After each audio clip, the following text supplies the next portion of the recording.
So let's get to the next question. So let's talk like dynamic movement and dynamic shooting.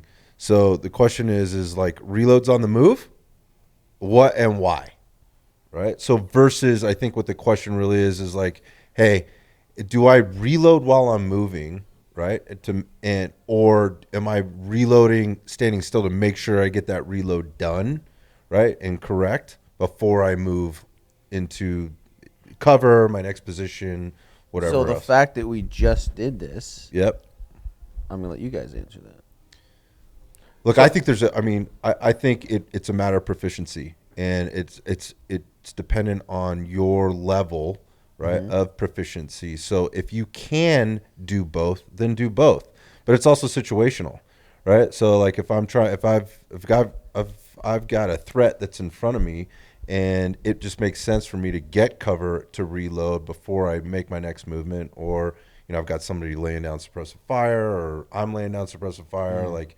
Am I moving, shooting, and reloading all at the same time, or am I pausing to gather myself, understand things? I think it's all situational. But I think the basis of the question is like, do I make sure that I get my reloads done before that I move, or can I do them on the move? And I think that's based on the shooter, and it's based on the situation. So I think it's a hard question to answer. So that in its entirety is based on the situation.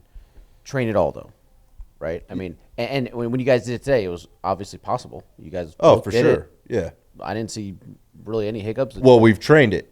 There you go. There you go. Yeah. So whether you anticipate to get in that situation or not, and we talked about this today on the range, is just train it. Just train it, because Murphy is lurking over everyone's shoulder every second of every day, and every time he picks me for some reason. But like fuck that guy.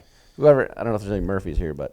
So Murphy's Law, right? Like, so just train what possibly could go wrong, and you'll be that much more proficient when that scenario comes up. Right.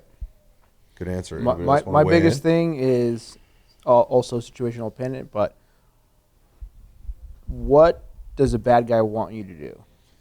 He wants you to stand still or reappear in the exact same spot that you were at the last time he saw you. If I can move efficiently and reload my gun and be ready to wherever I'm going? Mm-hmm. Why? I can chew gum and walk. Why can I not reload and move? Well, I think that's the question, right? Like, because if you can't do it, you should be able to do it. And so that's why you train it. You need to train it. You go slow, medium, fast.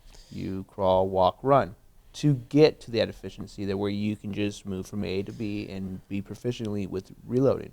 Yeah, so I think this is an interesting concept, right? Because you see a lot of things out on the range, go to a lot of workshops, a lot of courses, whatever else, and you see people like pushing to the end. They want to do all the sexy shit, right? They want to do all the real sexy shit right now for whatever the reasons are, whether it's the instructor that needs, to book another class, or needs that content to put on Instagram to book the next class, or whatever else.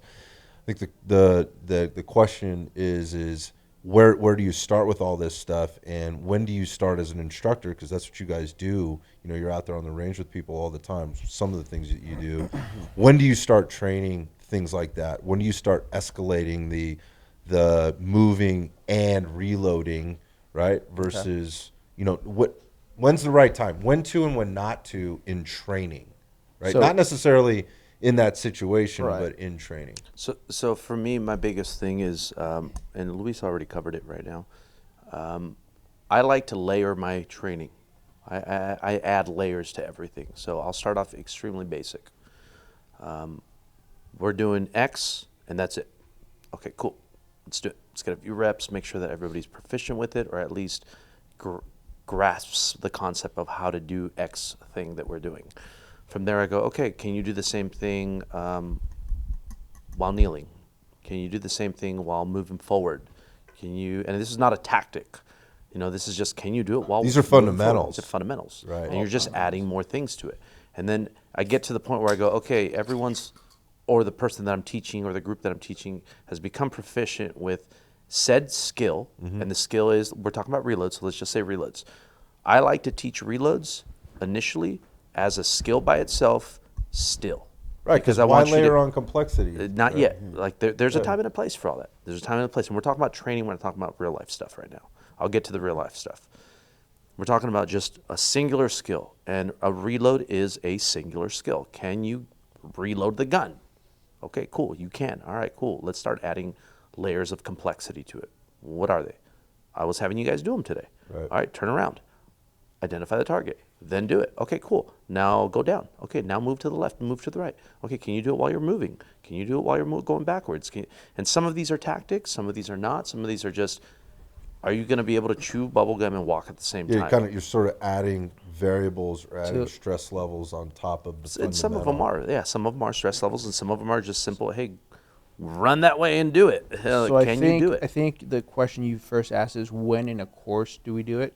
It's Yes. after all the fundamentals and the basic training, the students have shown proficiency in it, and then that's when we can add layers to that onion. So we sometimes won't even cover any movement, and it'll be all stationary.